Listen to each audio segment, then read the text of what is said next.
perkara yang tak dapat ku mengerti. Mengapakah harus terjadi di dalam kehidupan ini? Satu perkara yang ku simpan dalam hati, tiada satu pun yang terjadi tanpa Allah peduli.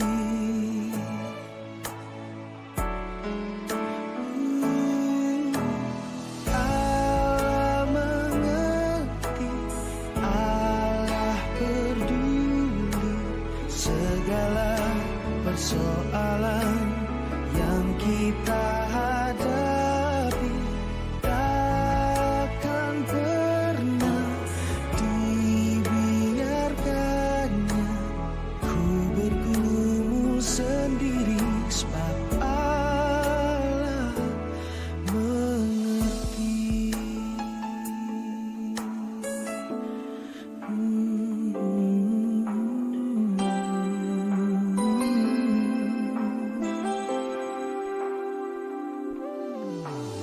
Banyak perkara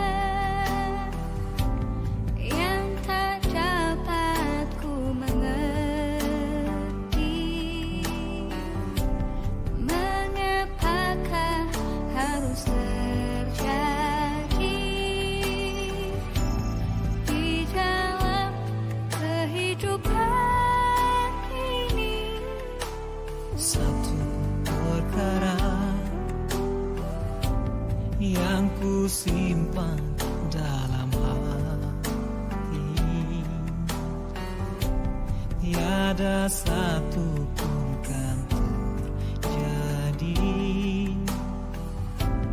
tanpa Allah peduli.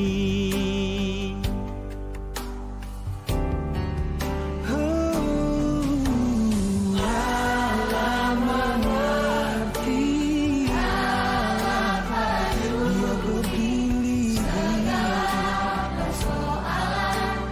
Yang kita hadapi takkan pernah dibiarkannya ku bergumul sendiri. Allah mengerti, Allah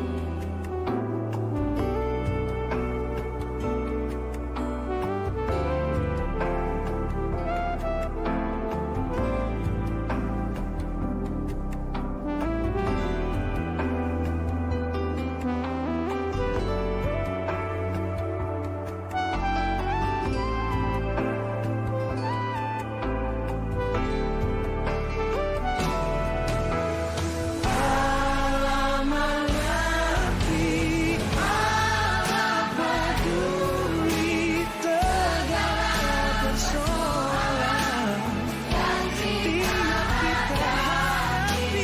Takkan pernah dibiarkan ku sendiri, sebab Allah mengerti.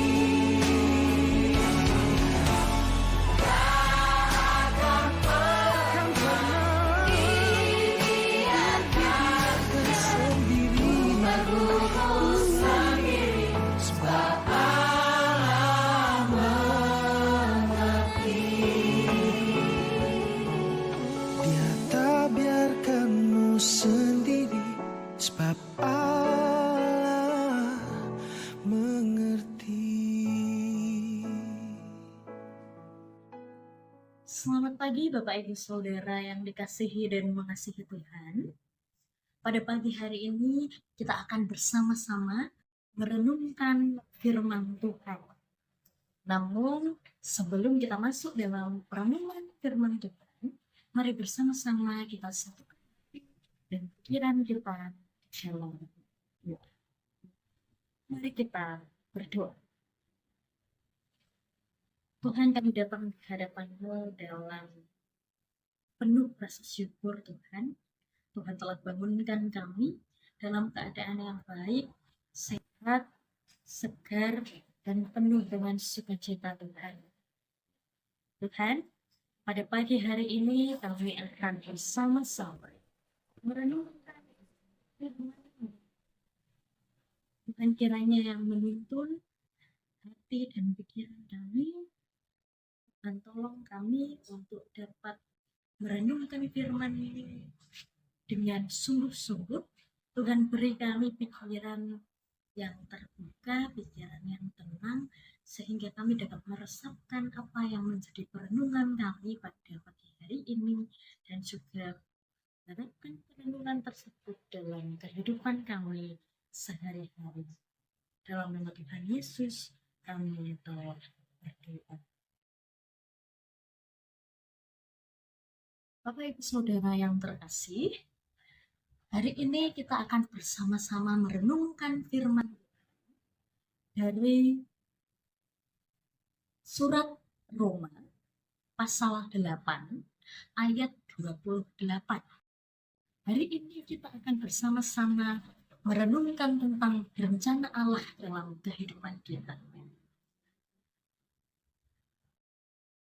Surat Roma pasal 8 ayat 28 berbunyi demikian.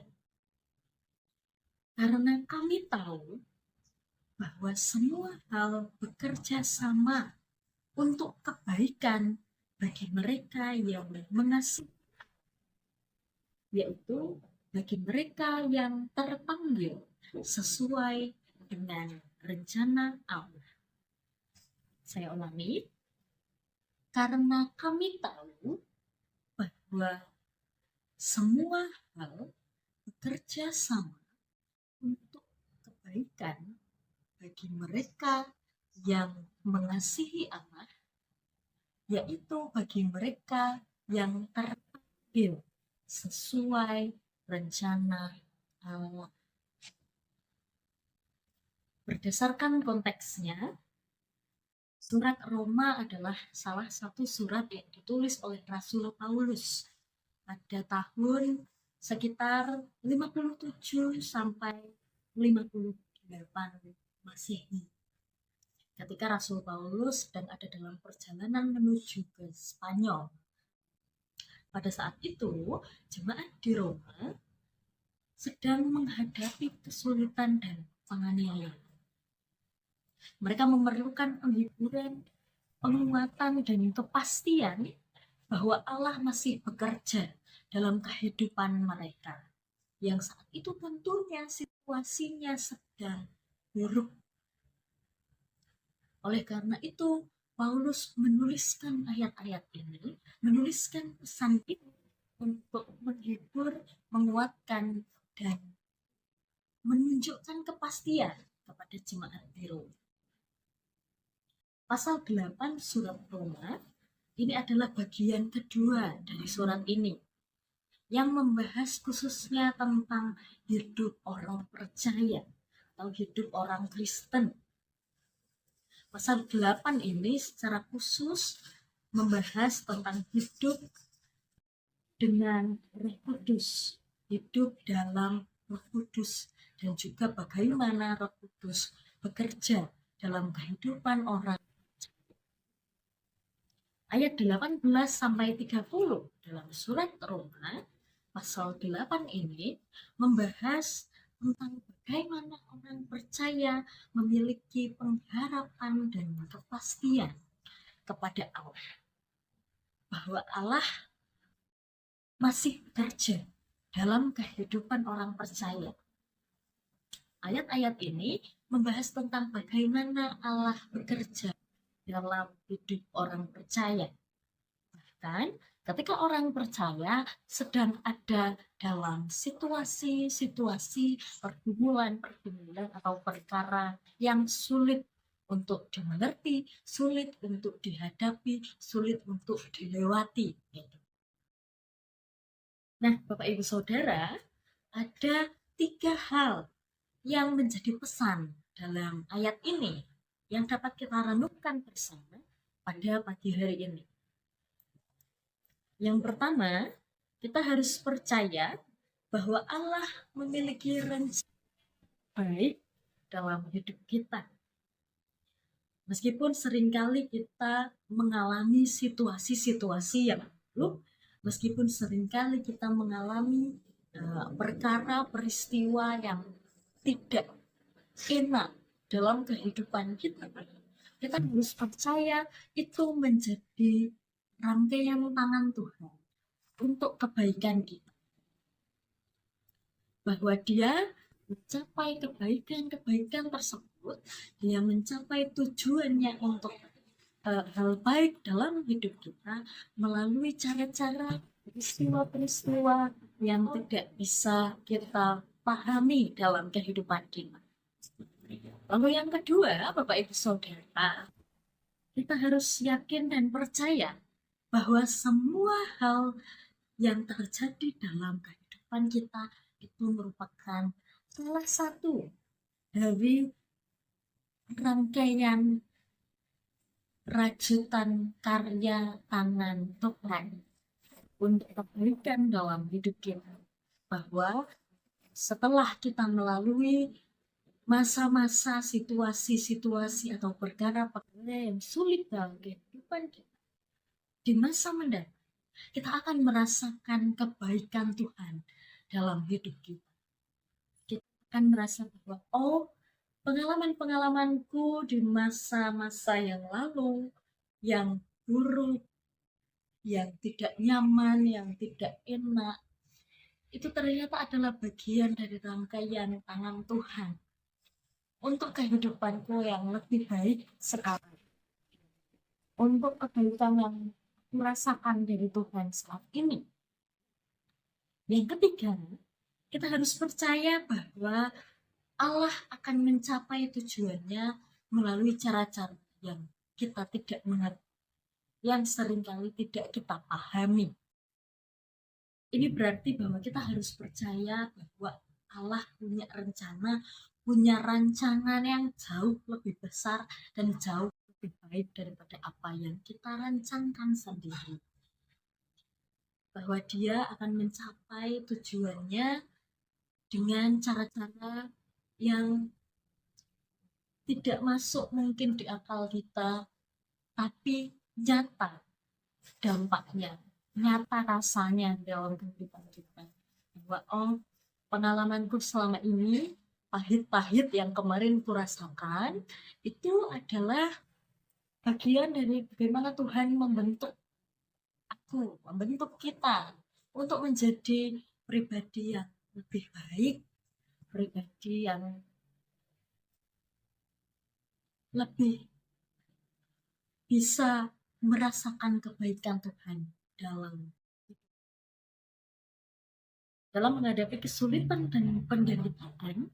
Kita harus yakin dan percaya bahwa Allah memiliki rencana yang baik dalam hidup kita, bahwa Allah bekerja dalam setiap momen hidup kita. Kita harus percaya bahwa banyak perkara, banyak hal yang tidak bisa kita pahami, namun menjadi sarana Tuhan untuk memberikan, untuk memberkati kita, memberikan kebaikan-kebaikan Tuhan kepada kita. Kalau kita mau mengambil contoh, kita bisa mengambil kisah Yusuf sebagai contoh. Yusuf tentunya kita tahu adalah pribadi yang mengalami masa-masa sulit dalam kehidupannya. Ya, dia dipermalukan, dipenjarakan atas kesalahannya.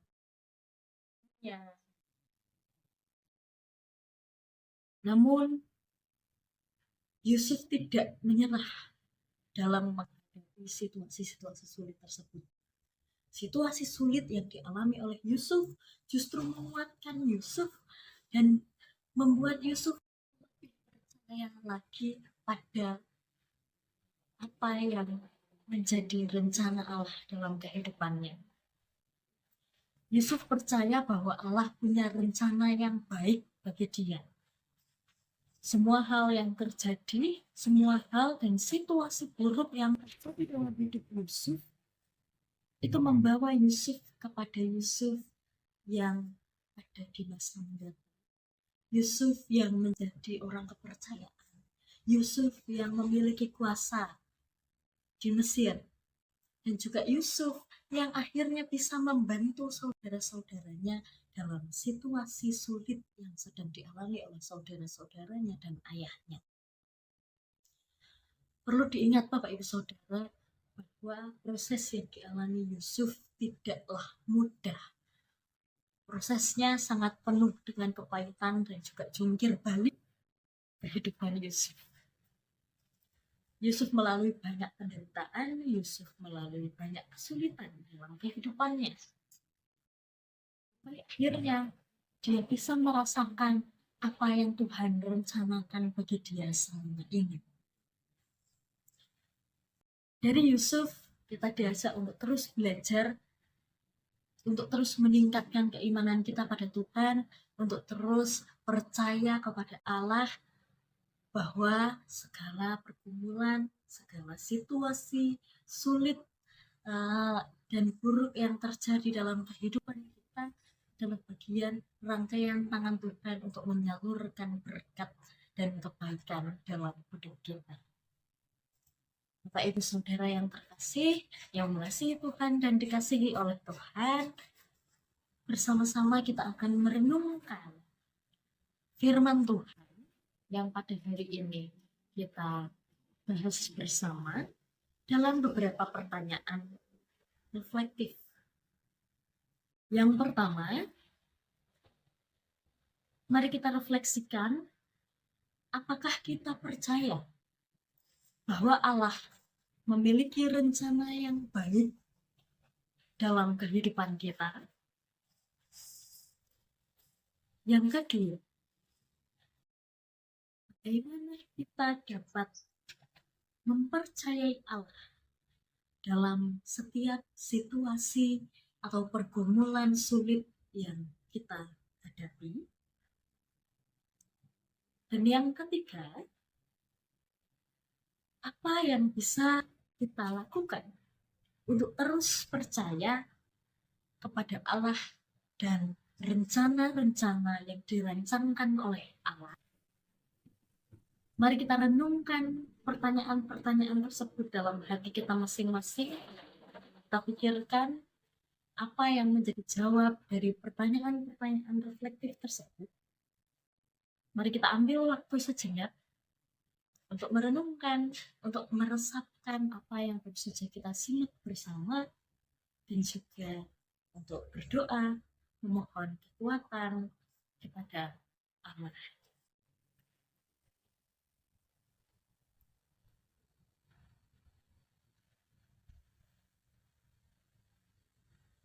Mari bersama kita berdoa.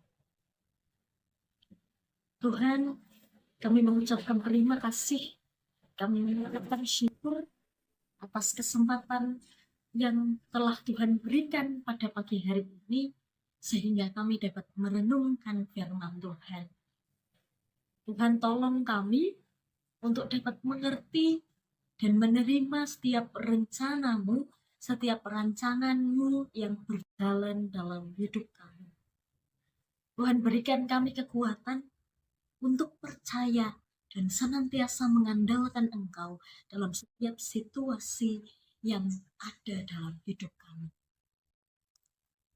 Tuhan, kami juga berdoa untuk penyertaan Tuhan dalam aktivitas kami selanjutnya, dalam kami menjalani hari-hari kami.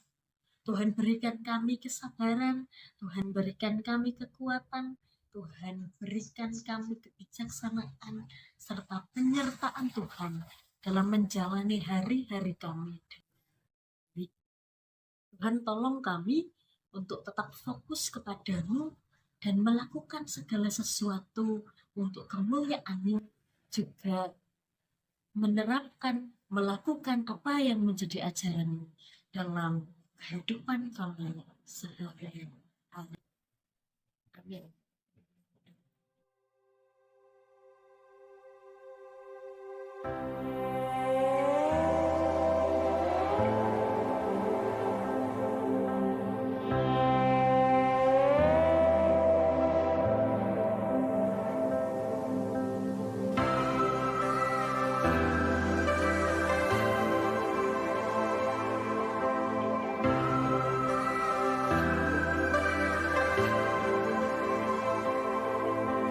Di tengah luasnya samudra, di dalam badai bergelora, Engkaulah jangkar hidupku. Tak sekalipun ku goyah, firman-Mu terangi langkahku, sumber damai dalam hidupku, dan ku aman di dalam-Mu. Penyertaan-Mu sempurna, sepasti mentari bersinar, begitu pun janji-Mu. Dalam segala perkara, Engkau turut bekerja.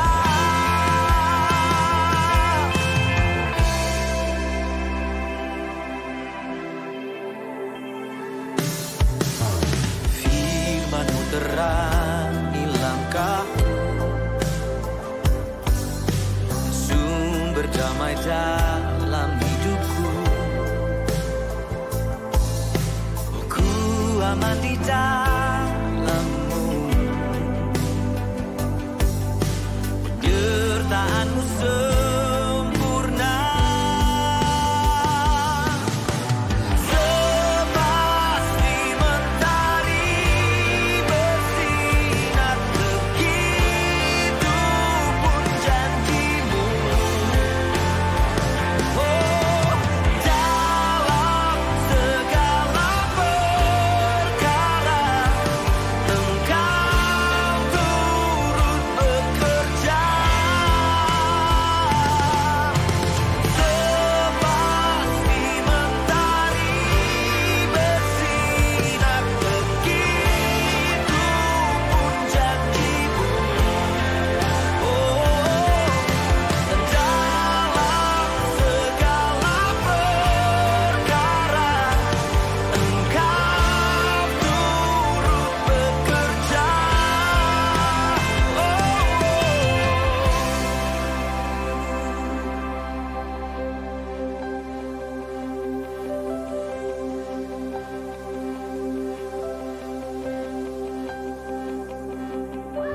Perisai pelindungku, batu karang yang teguh, benteng pengharapanku, Kaulah Tuhan, Kaulah Raja. Perisai pelindungku, batu karang yang teguh, benteng pengharapanku, Kaulah Tuhan, Kaulah Raja. Perisai pelindungku, batu karang yang teguh, benteng pengharapanku, Kaulah Tuhan, Kaulah Raja. Sepasti mentari bersinar, begitu pun janji